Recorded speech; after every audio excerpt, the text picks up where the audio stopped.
des jeux que j'ai découvert cette année, je suis devenu streamer. Bon, je vais mettre en mention honorable Clair Obscur, parce que j'ai pas pu le finir. Ouais, vous allez m'engueuler, mais j'ai pas pu le finir. Je l'avais dans le Game Pass, et j'avais plus de thunes. Ouais, c'est con, hein, mais... j'ai pas pu le finir, mais il mériterait une place dans le top 10, du coup j'ai mis une mention honorable. Ok.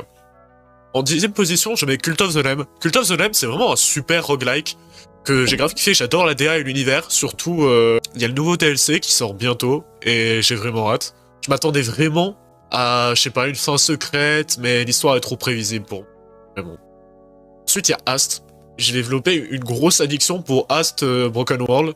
C'était une pure dinguerie. Je crois que j'ai passé 30 heures sur la démo.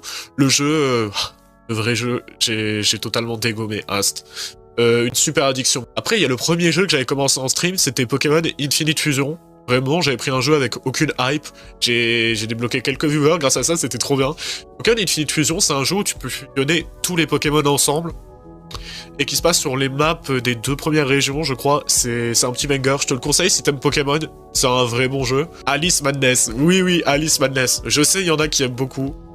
Moi aussi, j'ai kiffé. Je trouve le gameplay un peu vieilli, mais il reste ultra beau. Le jeu est ultra beau.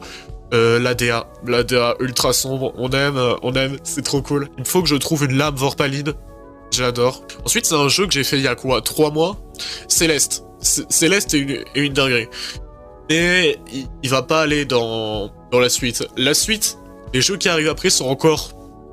C'est des missiles. C'est vraiment des bombes nucléaires. Il mériterait limite une place dans le top 3, vu que c'est une dinguerie Céleste. Allez faire Céleste. Vraiment. Je l'ai fait hors live tellement il était bien. Après Céleste, il y a une licence. Et oui. Little Nightmare. On va pas compter le 3 vu qu'il est merdique, il est vraiment horrible, n'allez pas faire le 3.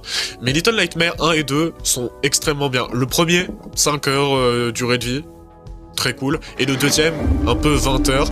Et j'ai adoré le boss final. Le boss final de Little Nightmare 2 est un de mes boss fights préférés. Vraiment, il est cool, il est dynamique. J'ai passé un super moment. Ensuite, c'est pas un jeu à histoire. Enfin, il y a beaucoup de lore, mais c'est des BD, Dead by Daylight. J'ai passé trop d'heures sur Dead by Daylight, vraiment, j'étais en train de réviser mon bac, et je me suis dit, petite game de DBD. DBD est devenu mon addiction préférée, après Ast. Non, j'ai passé plus de temps sur DBD, je crois, j'ai 200 heures, sûrement actuellement. Bon, j'ai fait une petite pause, mais n'hésitez pas à vous abonner si vous aimez DBD, j'aime beaucoup DBD. Et là, on va rentrer dans le top 3 du classement. À chaque jeu, vous allez vous dire, qu'est-ce qui peut être mieux? Qu'est-ce qui peut être mieux? Et vraiment, la médaille